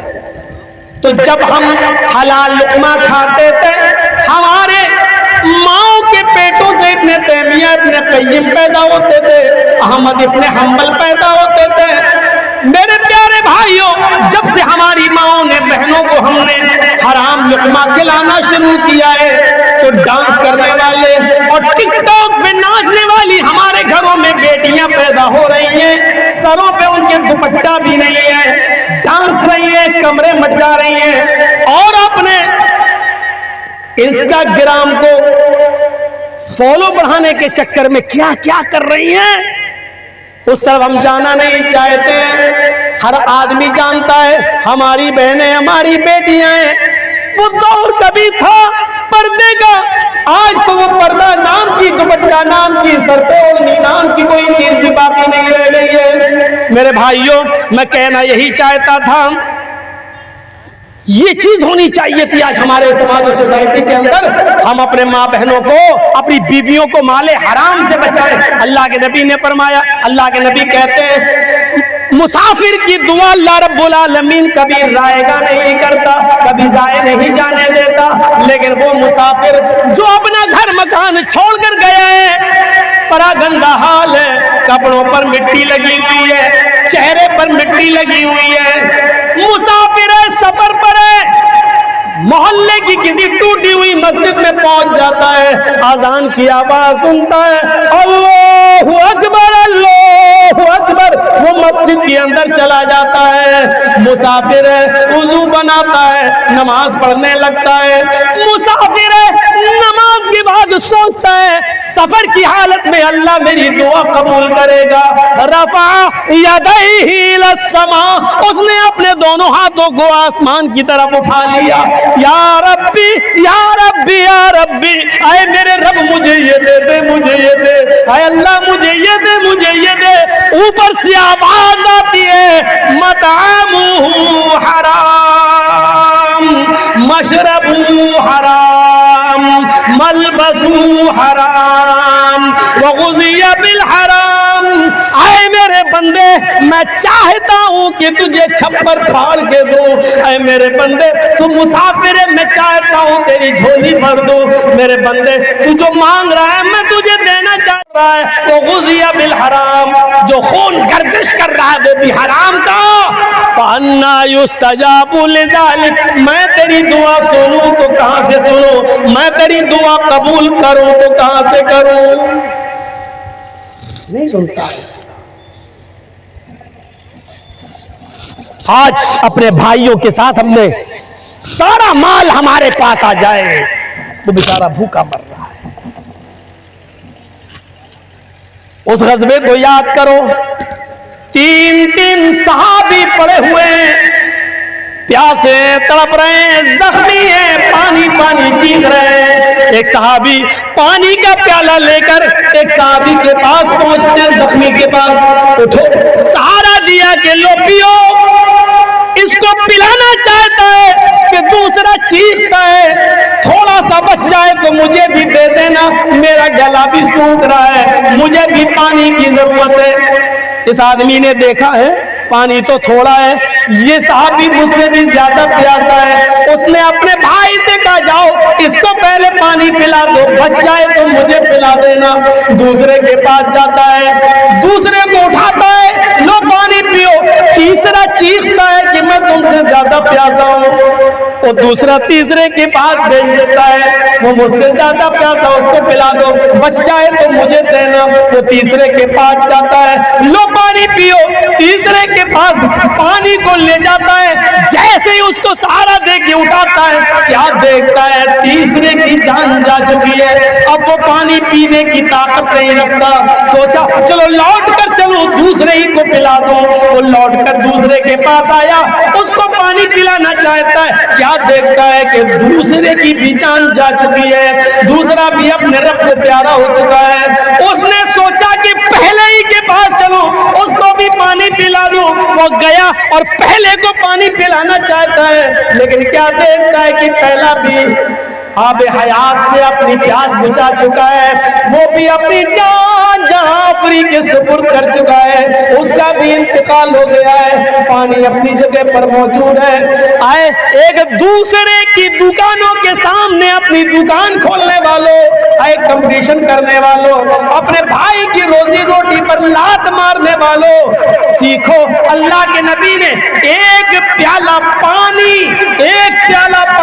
कैसा बनाया। सहाबा का जमीन पानी पिलाने जा रहा है, खुद प्यासा है लेकिन दूसरे के पास भेज रहा है, दूसरा खुद प्यासा है तीसरे के पास भेज रहा है, तीसरा पानी पीने से पहले इंतकाल कर जाता है, दूसरा लौट कर आता है दूसरे के पास, वो भी चला जाता है, लौट कर पहले के पास आता है, वो भी जान दे देता है। मेरे भाइयों, एक गिलास पानी के लिए, एक प्याला पानी के लिए एक दूसरे ने एक दूसरे के लिए अपनी जान दे दी।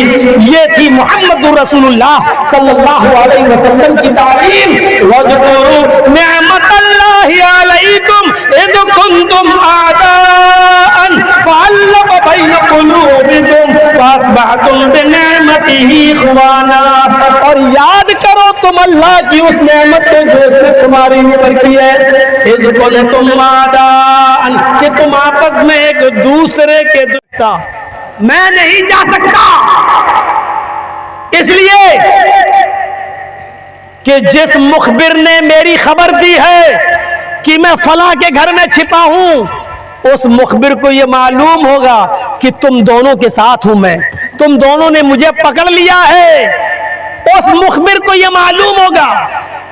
और जब हज्जाज के सामने तुम जाओगे और यह कहोगे कि मुझे सईद मिले ही नहीं, और उसी मुखबिर ने, उसी जासूस ने अगर ये कह दिया कि इन्होंने पकड़ लिया था सईद को, ये ला रहे थे लेकिन रास्ते में इन्होंने छोड़ दिया, तो आए पुलिस वालों, आए सिपाहियों, मैं तो बच जाऊंगा लेकिन हज्जाज तुम दोनों को नहीं छोड़ेगा, क्योंकि तुम दोनों मुझे छोड़ रहे हो। और मैं ये पसंद नहीं करता हूं कि मेरी जान बच जाए और मेरी वजह से तुम दोनों की जान चली जाए। अल्लाह के रसूल ने फरमाया, जो अपने लिए पसंद करते हो वही अपने भाई के लिए पसंद करो। जब मुझे अपनी जान देना पसंद नहीं है तो तुम्हारी जान लेना क्यों पसंद होगा? मैं अपनी वजह से तुम दोनों की जान खतरे में नहीं डाल सकता, तुम मुझे लेकर चलो। पुलिस वालों ने बहुत कहा लेकिन ये नहीं माने, और ये दोनों पुलिस वाले सईद इब्न जुबैर को हज्जाज के सामने लाए। हज्जाज ने पूछा, सईद तुम्हारी आखिरी तमन्ना क्या है? सईद ने कहा 2 रकात नफिल नमाज। बहुत ही मुख्तसर उन्होंने 2 रकात नफिल नमाज पढ़ ली। हल्का फुल्का कुछ खाने की ख्वाहिश जाहिर की तो वो भी दे दिया गया। उसके बाद में खूनी चमड़ा बिछा दिया गया। सईद इब्न जुबैर को घुटनों के बल उसके ऊपर बिठा दिया, पीछे से उनके दोनों हाथ बांध दिए।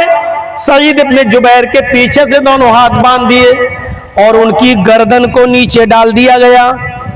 और हज्जाज ने कहा अपनी आंखों के सामने जल्लाद से कि मेरी आंखों के सामने सईद इब्न जुबैर की गर्दन पे तलवार मार दो और इसकी गर्दन को इसके सर को इसके तन से जुदा कर दो। जल्लाद ने हुक्म माना और जल्लाद ने हज्जाज इब्न यूसुफ की बात मानते हुए एक ही तलवार चलाई। तलवार सईद इब्न जुबैर की गर्दन पर लगती है और गर्दन तन से जुदा हो जाती है।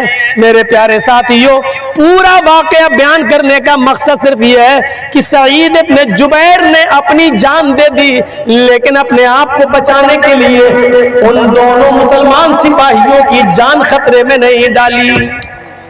ये होता है मुसलमान। यहां तो अगर पता चल जाए तो पूरा का पूरा माल ही चला जाता है। ईद के दिन चप्पलों की चोरी देख लो ईदगाहों से और मस्जिद जुमे के दिन मस्जिदों से, कोई चीज बचती नहीं। और ताज्जुब तो यह है कि ये सारी चीजें हम मजे लेने के लिए और सुनते हैं। ऐसा हो रहा है, ऐसा हो रहा है और उस पर हम खुश होते हैं। याद करो जब सुल्तान डाकू को फांसी के फंदे पे लटकाया जा रहा था तो उससे पूछा गया था कि तुम्हारी आखिरी तमन्ना क्या है। उसने कहा मेरी आखिरी तमन्ना यह है कि मुझे मेरी मां की आंखों के सामने फांसी दी जाए।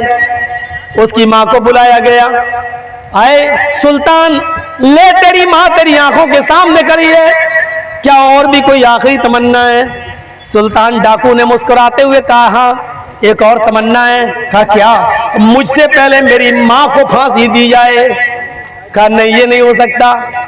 कातिल तुम हो, डाकू तुम हो, मर्डर तुमने किए हैं, चोरियां तुमने की हैं, डकैतियां तुमने डाली हैं, कत्ल तुमने किए, जुर्म तुमने किया तो कत्ल तुम्ही को किया जाएगा। सुल्तान डाकू ने जो अल्फाज कहे वो सुनिए। हाँ आए पुलिस वालों ये सच है कि मैंने चोरी की है, मैंने डकैती डाली है, मैंने माल लूटने के लिए दूसरों का मर्डर भी किया है, लेकिन तुम्हें ये नहीं मालूम कि मुझे चोर किसने बनाया है। ये डाकू बनाने वाली, कातिल बनाने वाली मेरी माँ है। जब मैं 5 साल का था मुझे एक छोटा सा सिक्का इसने दिया था, कहा जाओ एक अंडा लेकर आओ। मैं किराने की दुकान पर गया था, मैंने एक अंडा लिया, अंडे वाले ने पैसा मांगा, मैंने कहा पैसा दे तो दिया।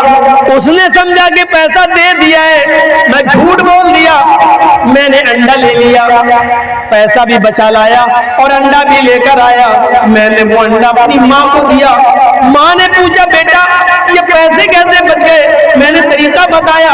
माँ ने मेरी पीठ थपथपाई, शाबाश बेटा तूने तो आज शाम के खाने का भी इंतजाम कर दिया है। मेरी हिम्मत वहीं से बढ़ी और जब भी मैं चोरी करके लाता मेरी माँ मुझे हिम्मत बढ़ाती जाती और मुझे हौसला देती जाती। फिर मैं चोर से डकैत बना। उसके बाद जो कोई माल नहीं देता था उसकी गर्दन उड़ाना मेरा बाएं हाथ का खेल हो गया है। मैंने लोगों की गर्दनें उड़ा उड़ा कर माल लूटना शुरू किया। आज मुझे चोर और डकैत के साथ साथ कातिल बनाने वाली मेरी माँ है। मुझे फांसी दी जा रही है, मेरी माँ को क्यों छोड़ा जा रहा है। मेरी माँ ने ही तो मुझे मुजरिम बनाया। चीखते रहो चिल्लाते रहो लेकिन माँ को फांसी नहीं दी जाएगी, फांसी तुम्ही को दी जाएगी। और सुल्तान डाकू को फांसी दे दी गई है। आप अपने बच्चों को क्या तरबियत दे रहे हो, गौर कीजिए। आप अपने बच्चों को कैसा बना रहे हो, गौर कर लो। हिम्मत कैसे पड़ जाती है आज आपकी बेटियों को टिकटॉक पर डांस करने की। हिम्मत कैसे पड़ जाती है आज आपके बेटों को टिकटॉक पे डांस करने की। हिम्मत कैसे पड़ती है आपका बेटा रात के 10 बजे के बाद आपके घर आए और आप कुछ न कहे। हिम्मत कैसे पड़ जाती है आपकी बेटी की जो रात के 10 बजे के बाद भी आपकी आंखों के सामने मोबाइल चलाए, फैशन डिजाइनर बने, फेसबुक चलाए और मैसेंजर चलाए और व्हाट्सएप चलाए। आपकी आंखों के सामने हिम्मत कैसे पड़ जाती है। हजरत जकरिया अलैहिस्सलाम जब मेहराब में दाखिल हुए तो देखा मरियम अलैहिस्सलाम के पास फल रखे, ये फ्रूट रखे हुए हैं। आम का मौसम नहीं, आम रखे हैं। अंगूर का मौसम नहीं, अंगूर रखे हुए हैं। लीची का मौसम नहीं, लीची रखी हुई। ये गैर मौसम बेमौसम फल कैसे? लड़ जाओ, ये बेमौसम फल कैसे? गौर करो, हजरत मरियम कौन? सुनो नौजवानों, हजरत मरियम कौन? जिनकी पाक दामनी का ऐलान अल्लाह तबारक व तआला ने किया है। वो मरियम जिन्होंने बगैर शौहर के बेटा पैदा किया, ईसा पैदा हुए उनके पेट से। वो मरियम जिन्होंने बगैर शादी के और बगैर निकाह के ईसा अलैहिस्सलाम उनके पेट से पैदा हुए और अल्लाह ने उनकी पाक दामनी का ऐलान किया। हजरत ज़करिया उनकी परवरिश कर रहे थे। जब मेहराब में दाखिल हुए तो बेमौसम फल देखे। कुरान पढ़िए, सूरह मरियम पढ़िए, कुरान पढ़िए। हजरत ज़करिया ने जब बेमौसम फल देखे तो हजरत मरियम से पूछा, अन्ना लगे हाजा। अरे मरियम, इन फलों का तो मौसम नहीं है, ये फल तेरे पास कहां से आए? वो मरियम जिसकी पाक दामनी का ऐलान अल्लाह खुद कर रहा हो, उस मरियम से क्लास ली जा रही है, उस मरियम से सवाल हो रहा है। ये मीडिया चीखती है, चिल्लाती है, औरतों को, लड़कियों को आजादी क्यों नहीं? इनको चीखने दो, चिल्लाने दो। मैं तो कहता हूं भौंकने दो। मेरे भाइयों, आप क्यों अपने इस्लाम से, अपनी शरीयत से समझौता कर रहे हो? ये उनके ऊपर डिबेट क्यों नहीं करते? जब इनके गांव में आज भी उनकी औरतें साड़ी ओढ़ती हैं तो साड़ी का पल्लू घूंघट के तौर पे अपने घर चेहरे पे डाल लेती हैं। अगर हिम्मत है तो आए, सरकार की हड्डियों पे पलने वाली गोदी मीडिया वालों, उन औरतों का इंटरव्यू लो और उन पर डिबेट करो। जो आज भी राजस्थान में, आज भी हरियाणा में, आज भी बड़े बड़े शहरों की गांव में औरतें घूंघट मारती हैं, अपना चेहरा छिपाती हैं। अगर आपको इंटरव्यू ही लेना है, डिबेट ही करना है, तो ट्रेन में उन औरतों के बारे में डिबेट करो जो आज साड़ी ओढ़ते हुए भी अपना पल्लू गिरा लेती है और आज भी ट्रेन और बसों में अपना चेहरा, वो हिंदू औरतें, वो गैर मुस्लिम औरतें अपना चेहरा बसों में पैसेंजर्स और ट्रेन में पैसेंजर्स को नहीं दिखाती हैं और अपने गांव में कुएं पे पानी भरने जाती है या हैंड पाइप या समर पे पानी भरने जाती है तो अपना चेहरा छिपाए रहती है, घूंघट मारे रहती है और अपना चेहरा नहीं दिखाती है। तुम्हें ये औरतें नहीं दिखाई दे रही हैं, तुम्हें सिर्फ नकाबपोश औरतें दिखाई देती हैं और उन पर तुम डिबेट करते हो, उन पर डिबेट करते हो। आजादी निस्वा के नाम पर एक हवा खड़ा कर दिया। आजादी आजादी आजादी, ये हमारी माँ बहन बेटियों को बड़ी अच्छी लगती है आजादी। अरे ये हमारे हक में, ये तुम्हारे हक में आवाज नहीं उठा रहे हैं। एक चरवाहा बहुत सी बकरियां पाले हुए था, बकरियों ने बगावत कर दी, हमें आजादी चाहिए। बकरियों ने आजादी का नारा लगाना शुरू कर दिया, हमें आजादी चाहिए। तुम हमें खूंटे से बांध के रखते हो, हमें नहीं रहना है, हमें आजादी चाहिए। हम भी जंगल में घूमेंगे फिरेंगे। भेड़िए ने कहा, देखो हम आजाद घूमते हैं, जहां मर्जी होती है वहां जाते हैं, कोई हमारा कुछ नहीं बिगाड़ता। तुम तो खूंटे से बंधी रहती हो, जो खिलाया खा लिया, जो नहीं खिलाया नहीं खाया। बकरियों को भेड़िए की बात पसंद आई और उन्होंने मालिक के खिलाफ बगावत कर दी। मालिक ने बहुत समझाया, अरे बकरियों तुम खूंटे से बंधी हुई हो, तुम महफूज हो, बाहर मत जाओ। तुम देखने में खुली फिजा दिख रही है, लेकिन जब जाओगी तो तुम्हें वहां के नुकसान नजर आएंगे। बकरियों ने मालिक की बात नहीं मानी।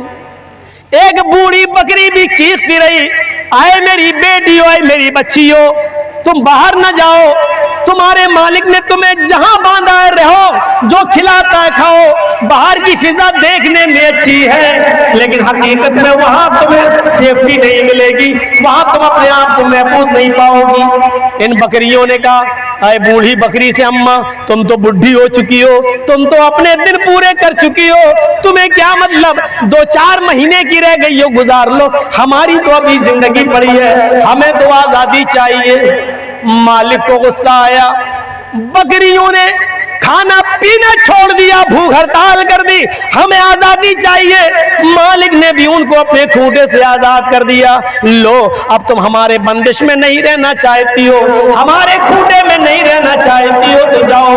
उसने खूंटा खोल दिया और बकरियां छलांग लगाते हुए जंगल में पहुंच गई। कभी झाड़ी में चरने लगी, कभी यहाँ घास खाने लगी, सोचने लगी कि ये तो बड़ी अच्छी चीज है, ये खाओ वो खाओ, यहाँ मुंह मारो वहां जाओ, अब तो आजादी आजादी मुझे मिली। चरते चरते वो एक पहाड़ी के पास पहुंच गई। वहीं पर चंद भेड़िए खड़े थे, वो इसी ताक में थे कि ये बकरियां हमारे पास आए। उन भेड़ियों ने उन बकरियों को अपने पास आता हुआ देखा, उन बकरियों के ऊपर हमला कर दिया और सबको फाड़ दिया। उन बकरियों का पेट फाड़ के वो भेड़िया उनको खा गया। मेरी माँ बहनों, पर्दे में बैठकर तुम तकरीर सुन रही हो जर्जीस की। आज आजादी निस्मा का नारा लगाने वाली ये गोदी मीडिया जो तुम्हें आजादी के सपने दिखाती है, आज हकीकत में ये वो भेड़िए हैं जो तुम्हारी आजादी नहीं चाहते, तुम्हारी आजादी का फायदा उठाकर तुम पर हमला करना चाहते हैं, तुम्हारी इज्जत व आबरू से खेलना चाहते हैं। जैसे बकरियों को खा गए, ऐसे तुम्हारी इज्जत व आबरू को खाना चाहते हैं। वरना मुझे कोई डिपार्टमेंट ऐसा बता दो जहां तुम महफूज हो, जहां तुम सुरक्षित हो। एक बैंक में नौकरी मिलती है तो सब कुछ देखा जाता, तुम्हारा टैलेंट क्या है, तुम्हारे गाल कैसे हैं, तुम्हारे होठ कैसे हैं, तुम कस्टमर को कितना रिझा सकती हो। एक होटल में तुम्हें रखा जाता है तो तुम्हारी एक्टिंग देखी जाती है कि तुम कस्टमरों को कैसे मोहलोगी, तुम उनको कैसे अपने करीब करोगी। एक हॉस्पिटल में तुम्हें रखा जाता है तो वहां देखा जाता है कि तुम मरीजों को कैसे अपने तरफ आकर्षित करोगी। एयर होस्टेस बनकर एरोप्लेन में, जहाज में तुम्हें नौकरी दी जाती है तो ये देख कर दी जाती है कि तुम कस्टमरों का दिल कैसे अपने पास रख सकती हो और उनको कैसे अपने जिस्म का गुलाम बना सकती हो। ये सारी चीजें तुम्हारी देखी जाती है। मेरी बहनों, तुम्हारी इज्जत कहाँ महफूज है, तुम्हारी आबरू कहाँ महफूज है। और खुलकर क्यों न कह दूं, आज 2 रुपए का साबुन भी उस वक्त तक नहीं बिकता है, आज 2 रुपए का साबुन भी उस वक्त तक नहीं बिकता है जब तक कि उस साबुन के ऊपर, उसके पट्टे पर, उसके कागज पर जब तक तुम्हारी आधी नंगी फोटो न लगाई जाए, तुम्हारा आधा नंगा जिस्म न दिखाया जाए, उस वक्त तक 2 रुपए का साबुन भी नहीं बिकता है। मेरी बहनों, इस्लाम ने तुम्हें इज्जत दी है, इस्लाम ने तुम्हें आबरू दी है। तुम्हें ये भेड़ ये पुकार रहे हैं, आजादी आजादी का नारा लगा रहे, हकीकत में ये वो भेड़ ये जिनको तुम्हारी आजादी से मतलब नहीं है। वाह साहब, कहते हैं कि घर के अंदर कैद है, ये औरतें घर के अंदर तुम्हारा बिस्तर बिछाएं, तुम्हारे बर्तन मांजें, हैं, तुम्हारे कपड़े धुलें। गौर करो, अरे हमारी बेटियां, हमारी बहनें बड़े बड़े होटलों में भी तो यही काम कर रही हैं। उनसे बर्तन ही तो मंजवाए जा रहे हैं, उनसे बिस्तर ही तो बिछवाया जा रहा है। अगर वो अपने घर में अपने बाप के लिए, अपने माँ के लिए, अपने भाई के लिए बिस्तर बिछा दे तो ये कैद है। कस्टमरों के लिए होटल में बिस्तर बिछाए तो ये आजादी है। अपने बाप को और अपनी बूढ़ी माँ को और अपने भाई को अगर खाना पकाकर खिला दे तो ये कैद है। हवाई जहाज के अंदर कस्टमरों के सामने खाना रख दे तो ये आजादी है। आए मीडिया वालों, तुम्हारे खोपड़ी में कौन से जानवर का गोबर भरा हुआ है? माँ बाप की खिदमत करने को, भाई बहनों की खिदमत करने को, बूढ़ी औरत की खिदमत करने को तुम कैद कहते हो, और बाहर गैरों की खिदमत करने को तुम आजादी कहते हो। तुम्हारी अक्लों में गाय का तो नहीं, भैंस का गोबर भरा हुआ है, इसको तुम आजादी का नाम दे रहे हो। शर्म मगर तुम्हें नहीं आती। तसव्वुर कीजिए, ये आजादी निस्वा का नारा लगा, आजादी निस्वा का। तो मेरे प्यारे साथियों, बात बहुत आगे बढ़ गई। सईद इब्ने जुबैर ने अपनी जान दे दी, लेकिन उन सिपाहियों को नहीं मरने दिया। आज क्या हो रहा है? हम अपने मुआशरे पर गौर करें, अपने समाज पर गौर करें। एक दूसरे का माल भी हम खा जाना चाह रहे हैं, उसके माल पर भी हम कब्जा कर लेना चाहते हैं। और ये हाल है, ये हाल कि हमें एहसास तक नहीं हो रहा है। आइए और अंदाजा लगाकर देख लीजिए आप, एक छुरी है ना पड़ी हुई है, और उस छुरी के ऊपर बकरी का खून लगा हुआ है। छुरी जमीन पर गिरी हुई है ऐसी, यानी जो बकरा ज़िबा किया जाता है उसका हिस्सा ऊपर है, ऐसे गिरी हुई है। एक कुत्ते की नजर पड़ी उसके ऊपर, कुत्ते ने देखा उस छुरी पर खून लगा हुआ है, वो कुत्ता गया उस बकरी के खून को ऐसे चाटने की कोशिश करता है छुरी से। बकरी का खून तो उसने चाट लिया, लेकिन उसकी जबान कट गई, और उस कुत्ते की जबान से जो खून निकला वो छुरी में लग गया। कुत्ता समझा अभी पूरी तरीके से खून साफ नहीं किया, अभी खून बकरी का बाकी है। उसने दोबारा जबान लगाई, जबान दूसरी जगह से कट गई, खून छुरी पर फिर लग गया। कुत्ते ने सोचा खून काफी है बकरी का, उसने फिर चाटा, जबान तीसरी जगह से कट गई, खून फिर लग गया। कुत्ता बकरी का खून समझ के चाटता रहा, अपनी जबान कटती गई उसकी, यहां तक कि उसकी जबान कट के गिर गई, फिर वो खा पी नहीं सका और मर गया। आज यही हाल हमारा है। हम दूसरे को बर्बाद करने के चक्कर में अपने आप को बर्बाद कर रहे हैं। और देख लो, जिस आदमी ने मुझे जेल की सलाखों तक पहुंचाया, अगर मैंने 2 लाख खर्च किए तो उसने 5 खर्च किया, मैंने 5 खर्च किए तो उसने 8 खर्च किया। और आज उसकी नौबत यह आ गई कि उसकी जमीन बिक गई, जायदाद बिक गई, आज वो सड़क पर आ गया, कंगाल हो गया। और हमारे इटावा में कब्रिस्तान की जमीन पर कब्जा करने के बारे में अब सोच रहा है, किसी तरीके से उस पर कब्जा कर ले। वक्फ बोर्ड में कमेटी बनवाई, झूठी फर्जी कमेटी, अब यही मिल जाए। तुम दूसरों को बर्बाद करते हो। याद रखना, जिसको हम पकड़ना चाह रहे हैं उससे तेज हम भी भाग रहे हैं, क्योंकि हम किसी का पीछा करेंगे तो उससे तेज हमें भागना पड़ेगा।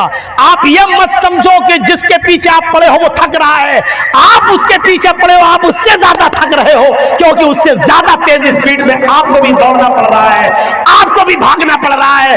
आप जब उससे तेज भागेंगे तब आप उसको पकड़ पाएंगे। वो जितना थकेगा उससे ज्यादा आप थकेंगे, वो जितना बर्बाद होगा उससे ज्यादा आप बर्बाद होंगे। एक दूसरे को बर्बाद करने वालों, कोर्ट और कचहरी और मुकदमे करने वालों, तुम जितने बर्बाद हुए हो उससे ज्यादा बर्बाद वो हुआ है जो तुम्हें बर्बाद करना चाहता है। आप पीछे मुड़ के देखिए, वो आपसे ज्यादा बर्बाद हो चुका है, वो आपसे ज्यादा मिट चुका है, वो आपसे ज्यादा तहस नहस हो चुका है। और ये जीती जागती तस्वीर है। आप हमारे दुश्मन, हमारे विरोधी और हमारे मुखालिफ की तरफ भी नजर उठा के देख सकते हैं। ये दुनिया है, जैसा करोगे वैसा भरोगे। दो चीजें हैं, याद रखना, एक कानून शरीयत, एक कानून फितरत। शरीयत में माफी है, फितरत में माफी नहीं है। लॉ ऑफ नेचर किसी को माफ नहीं करता है। शरीयत में माफी है, नेचर माफ नहीं करता है। हमने आपको थप्पड़ मारा, आपसे कहा माफी, गलती हो गई माफ कर दो, माफ कर सकते हो। बाप को आपने मारा, बाप से गलती हो गई माफ कर दो, बाप ने माफ कर दी, अल्लाह भी माफ कर देगा। लेकिन याद रखना, शरीयत में माफी है, लॉ ऑफ नेचर में माफी नहीं है। आपने अपने बाप को मारा है, तैयार रहिए, आपकी औलाद आपको भी मारेगी। आपने अपनी मां को निकाला है घर से, तैयार रहिए, आपकी बड़ी औलाद आपको घर से निकालेगी। ये लॉ ऑफ नेचर है। नेचर किसी को माफ नहीं करता, फितरत किसी को माफ नहीं करती है। शराब पी है आपने, अल्लाह बहुत बड़ी गलती हो गई, गुनाह हो गया, मुझे माफ कर दे, अल्लाह माफ कर देगा। शरीयत में माफी है, लेकिन नेचर में माफी नहीं है। शराब आपने पी है तो किडनी पर तो असर करेगी, गुर्दा तो आपका खराब होगा ही, नेचर माफ नहीं करता। बीड़ी और सिगरेट बहुत ज्यादा पीने वाले देखो आज फेफड़ों के मर्ज में मुब्तला हैं, सांस लेने में उनको दिक्कत हो रही है, टीबी के मरीज हैं, उनका फेफड़ा जल जाता है। आप तौबा करें, अल्लाह माफ कर सकता है, लेकिन नेचर माफ नहीं करता है किसी। आप किसी के साथ गलत कर रहे हैं तो आपके साथ गलत होगा, आप किसी के साथ अच्छा कर रहे हैं तो आपके साथ अच्छा होगा। आपने अगर किसी प्यासे को पानी पिलाया तो आपको भी कोई पानी पिलाएगा। आपने किसी मजबूर की मजबूरी में मदद की तो आपकी भी मदद की जाएगी। आपने अगर अपने बाप को मारा है तो आपकी औलाद आपको मारेगी। आपने अपनी मां को घर से निकाला है तो आपकी औलाद आपको घर से निकालेगी। ये लॉ ऑफ नेचर है और नेचर किसी को माफ नहीं करता है, नेचर किसी को माफ नहीं करता है। इसलिए याद रखो, अगर आप किसी पर जुल्म कर रहे हैं तो जुल्म आपके साथ होगा, इसी दुनिया में होगा। अगर आप किसी के ऊपर जुल्म के पहाड़ तोड़ रहे हैं तो आप बच नहीं पाओगे। उसकी लाठी में देर जरूर है लेकिन अंधेर नहीं है, उसकी यहां देर हो सकती है लेकिन अंधेर नहीं।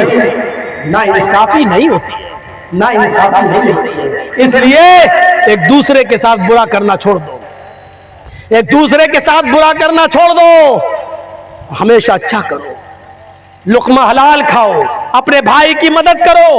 अल्लाह तबारक व तआला ने कुरान करीम के अंदर बताया है ये भाईचारगी क्यों बिगड़ती है, आपस में एक दूसरे के खिलाफ लोग क्यों होते हैं। फरमाया या अय्युहल्लज़ीना आमनू या अय्युहल्लज़ीना आमनू इज्तनिबू कसीरम मिनज़्ज़न्न इन्न बअज़-ज़न्नि इस्म वला तजस्ससू वला यग़्तब बअज़ुकुम बअज़ा। ईमान वालो, तुम एक दूसरे के खिलाफ ज्यादा बदगुमानी करने से बचो। ये बदगुमानी इंसान को एक दूसरे का से नफरत करने का खुगर बना देती है, एक दूसरे से दूर कर देती है। बदगुमानी, हमारी आपसे लड़ाई है, हमारी डॉक्टर फरीद साहब से बोलचाल बंद है। मैं मस्जिद से नमाज पढ़ के निकल रहा हूं, डॉक्टर फरीद साहब अपने घर के ऊपर छत पे खड़े हैं। अब मैं तस्बीह पढ़ते हुए जा रहा हूं, सुभान अल्लाह सुभान अल्लाह सुभान अल्लाह, मेरे होंठ हिल रहे हैं। डॉक्टर फरीद साहब से हमारी बातचीत बंद है। डॉक्टर फरीद साहब ने देखा इसके होंठ हिल रहे हैं, साथ कमीना मुझे गाली दे रहा होगा। चाहे मैं सुभान अल्लाह ही पढ़ रहा हूं, चाहे अल्हम्दुलिल्लाह पढ़ रहा हूं, लेकिन बदगुमानी है, चूंकि हमारी उनसे लड़ाई है, इसलिए हम ऐसे कहें सुभान अल्लाह सुभान अल्लाह सुभान अल्लाह। अब वो अपनी छत से कहें कमीना मुझे गाली दे रहा होगा, अब वो भी अपने मुंह से गाली दे रहे हैं। ये बदगुमानी है जो इंसान को एक दूसरे का और दुश्मन बना देती है, एक दूसरे का और भी दुश्मन बना देती है। जरूरी नहीं है आप किसी के बारे में जो सोचे वो है ही वो हो। डॉक्टर फरीद साहब यहाँ बैठे, मैं यहाँ बैठा हूँ, एक आदमी लंगड़ाता हुआ चला आ रहा है, मैं भी डॉक्टर हूं, डॉक्टर फरीद भी डॉक्टर है। मैंने कहा डॉक्टर साहब ये जो आदमी लंगड़ाते हुए आ रहा है इसके पैर में मोच आ गई है। डॉक्टर साहब ने कहा नहीं जर्जी साहब आपका तजर्बा गलत है, मैं कहता हूं इसकी रीढ़ की हड्डी में दर्द है। मैंने कहा डॉक्टर हूं मैं भी, मेरा तजर्बा कहता है कि इस आदमी के पैर में मोच आ गई है। डॉक्टर फरीद साहब कह रहे हैं नहीं मैं भी डॉक्टर हूं, इस आदमी की रीढ़ की हड्डी में दर्द है इसलिए लंगड़ा रहा है। मैंने कहा लगा लो 1000 की शर्त। डॉक्टर साहब ने कहा ठीक है, 1,000 रुपए दोनों ने रख दिया। तुम सच्चे तो मैं ले लूंगा, तुम सच्चे तो तुम ले लेना, मैं सच्चा तो मैं ले लूंगा। मेरा कहना है इसकी मोच आ गई, आपका कहना है रीढ़ की हड्डी में दर्द है। कहा ठीक है, मेरी सोच, मेरा गुमान कह रहा है कि उसके पैर में मोच, डॉक्टर साहब कह रहे हैं उसके रीढ़ की हड्डी में दर्द। 2000 रुपए यहां रखे हुए हैं तीसरे आदमी के पास, जो सच्चा होगा उसको दे दिया जाएगा। वो आदमी लंगड़ाते हुए हम दोनों के करीब आया। जर्जी साहब ने पूछा, डॉक्टर साहब ने पूछा, कहिए आपके पैर में मोच आ गई है? कहा नहीं साहब। डॉक्टर साहब ने कहा क्या आपकी रीढ़ की हड्डी में दर्द हो रहा है? नहीं साहब। अरे आपको क्या प्रॉब्लम है, मोच या रीढ़ की हड्डी में दर्द? उसने कहा ना मेरे पैर में मोच आई, ना मेरे पैरों में, ना मुझे रीढ़ की हड्डी में मेरे कोई दर्द है। अरे तो तुम लंगड़ा क्यों रहे हो? उसने कहा साहब मेरी चप्पल टूट गई है इसलिए लंगड़ाते हुए चल रहा था। दोनों का गुमान गलत हो गया है। जरूरी नहीं कि तुम जो सोचो वो सही हो, इसलिए अल्लाह ने कहा या अय्युहल्लज़ीना आमनुज्तनिबू कसीरम मिनज़्ज़न इन्न बाज़-ज़न्नि, ज्यादा बदगुमानी मत करो। इमाम औज़ाई रहमतुल्लाह अलैह की बीवी घर में, इमाम औज़ाई अपने घर के आंगन में चटाई पर कुरान पढ़ रहे थे। सुबह दरवाजा खटखटाया किसी औरत ने, इमाम औज़ाई ने दरवाजा खोला, सामने औरत खड़ी है गांव की। उसने कहा इमाम साहब मुझे आपकी बीवी से मिलना है। इमाम औज़ाई ने अपनी बीवी से कहा तुमसे मिलने के लिए कोई खातून आई है। इमाम औज़ाई कुरान लेकर घर में कमरे में घुस गए और अपनी बीवी से कहा कि तुम अपनी बहन को, मोहल्ले से आने वाली औरत को चटाई पे बिठा लो और उससे बात कर लो। वो औरत जो गांव से आई थी इमाम औज़ाई की बीवी से मिलने, जैसी वो चटाई पर बैठी उसकी शलवार पीछे से भीग गई। यहाँ ये हिस्सा उसका चटाई पर पानी पड़ा था, वो भीग गई। वो उठी, ये क्या हुआ? उसने देखा इमाम औज़ाई का छोटा सा बच्चा, 2 साल का, 1 साल का, 1.5 साल का बच्चा ये खेल रहा है, कपड़े भी नहीं पहने हैं। वो समझी कि इस बच्चे ने यहाँ पेशाब कर दिया है। इमाम औज़ाई की वो औरत कहने लगी लो इस बच्चे ने चटाई पर पेशाब कर दिया और मैं इसके पेशाब पर बैठ गई। आप तुम बाहर से आने वाली औरतों को ऐसी जगह बिठाती हो, शर्म नहीं आई? इस लड़के के पेशाब ने मेरे कपड़ों को नापाक कर दिया। इमाम औज़ाई की बीवी बोलती हैं ये पेशाब नहीं है, तुम बेफिक्र रहो, तुम जहां बैठी हो इससे तुम्हारी शलवार नापाक नहीं हुई।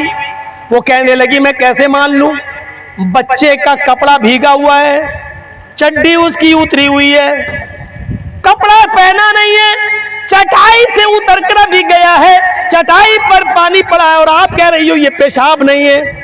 इमाम औज़ाई की बीवी कहती है मैं जानती हूँ बेटा मेरा है, उसने पेशाब उसी कपड़े में किया है और पेशाब मैंने वो कपड़ा उतार कर वहां रख दिया है, इस चटाई पर वो नहीं आया है। वो कहती है कि मैं कैसे मान लूं? इमाम औज़ाई की बीवी से कहने लगी ये बच्चा इसी चटाई के ऊपर से गया है और तुम कह रही हो कि ये उसका पेशाब नहीं है। अगर पेशाब नहीं है तो मुझे साबित करो कि ये पानी है, मुझे सबूत दो कि ये पानी है, पेशाब नहीं है। अब इमाम औज़ाई की बीवी को गुस्सा आता है। वो कहती है कि आए गांव से आने वाली मेरी बहन, मैं तुम्हें कैसे बताऊं, मैं बताना नहीं चाहती थी कि ये चटाई पर क्या है जहां तुम बैठी हो। अब सुनो, मेरे शौहर फजर की नमाज मस्जिद में पढ़ाते हैं, मस्जिद से नमाज पढ़कर जब आते हैं तो इसी चटाई पर बैठकर सूरज निकलने तक कुरान पढ़ते हैं और सूरज निकलने के बाद फिर अपने दोनों हाथों को उठाकर दुआ मांगते हैं, तौबा करते हैं, अल्लाह से इस्तिग़फ़ार करते हैं, गुनाहों से माफी मांगते हैं और अल्लाह को तौबा, अल्लाह से तौबा करते हैं। इतना रोते हैं कि उनके आंखों से ये चटाई भीग जाती है, उनके आंसू से ये चटाई भीग जाती है और ये उनका एक दिन का नहीं रोज का मामूल है। ये चटाई जिस पर पानी के जो कतरे तुम देख रही हो, जो तुम्हारी शलवार पे लगे हुए हैं, आए मेरी बहन, ये मेरे बच्चे का पेशाब नहीं, मेरे शौहर की आंखों के आंसू हैं, मेरे शौहर की आंखों के आंसू हैं, जिन आंसुओं पर तुम बैठ गई हो और जिससे तुम्हारी शलवार भीग गई है। देखिए उस गांव की औरत जिसको पेशाब समझ रही थी, वो इमाम औज़ाई के आंसू निकले कुरान कहता है बदगुमानी से माहौल बिगड़ता है। तुम एक दूसरे के खिलाफ बदगुमानियां अपने जहनों में मत पाला करो। आज हमने एक दूसरे के खिलाफ बदगुमानियां रखना शुरू कर दी, इसलिए आज ये हालात है। एक लड़की अभी जा रही हो यहाँ से और मोबाइल पर बात करती हुई जा रही हो, आपके दिमाग में ये नहीं आएगा कि अपने भाई से बात कर रही होगी, आपके दिमाग में ये नहीं आएगा कि अपनी बहन से बात कर रही होगी, आपके दिमाग में ये भी नहीं आएगा कि हो सकता है हॉस्पिटल में इसका बाप एडमिट हो और ये किसी डॉक्टर से अपने बाप के बारे में पूछ रही हो।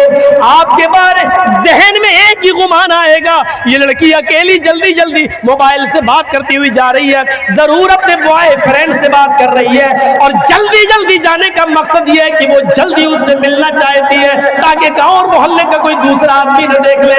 यही गुमान आएगा मेरे भाइयों। इस गुमान को उल्टो, कुरान कहता है ज्यादा एक दूसरे के बारे में गुमान न किया करो, बदगुमानी से बचो। बहुत सी बदगुमानियां इंसान को गुनाहगार बना देती हैं। मेरे प्यारे साथियों, ये था उखुव्वत और भाईचारगी के ऊपर मेरा थोड़ा सा दर्स, मेरी थोड़ी सी तकरीर, जो मैंने थोड़ी देर ही सही 1.5 घंटा आपके सामने मैंने स्पीच दी है, या 1.5 घंटे से कुछ ज्यादा। मेरे भाइयों, यकीनन बहुत थका हुआ था, अभी तक हॉस्पिटलों के चक्कर लगाया और कहीं मेरा प्रोग्राम नहीं था, सीधे यहीं चला आया और फैमिली लेके आया। और जैसे ही ट्रेन से उतरा और फौरन यहाँ पहुंचा और 1-आधा मिनट मुझे कुछ आराम करने को भी नहीं मिला। यकीन जानिए आप, न तो ट्रेन में लखनऊ से चला हूं मैं, और अब तक इतना भी आप ताज्जुब करेंगे, मैं इस जगह बैठा हूं, अभी तक इस्तिंजा तक नहीं किया। आप इससे आप अंदाजा लगा सकते हैं कि इतना भी किसी को मौका ना मिला हो। तो मेरे भाइयों, 3:10 हो चुके हैं, वक्त भी ज़्यादा हो चुका है। हम अल्लाह से दुआ करते हैं कि बार इलाह भाईचारगी हमारे दिलों में पैदा फरमा दे, गमख्वारी हमारे दिलों में पैदा फरमा दे, हमारे मुआशरे की इस्लाह फरमा दे। बार इलाह हमें एक दूसरे का हमदर्द बना दे, एक दूसरे के लिए जीने मरने वाला बना दे, हमें इस्लाम के मुताबिक अपनी ज़िंदगी गुजारने की तौफीक अता फरमा। बार इलाह जब तक तो हमें जिंदा रख, इस्लाम पे जिंदा रखना, और जब हमारा खात्मा हो तो ईमान पर हमारा खात्मा फरमाना। वमा अलैना इल्लल बलागुल मुबीन व आखिरु दावाना अल्हम्दुलिल्लाहि रब्बिल आलमीन। अस्सलामु अलैकुम व रहमतुल्लाहि व बरकातुहू।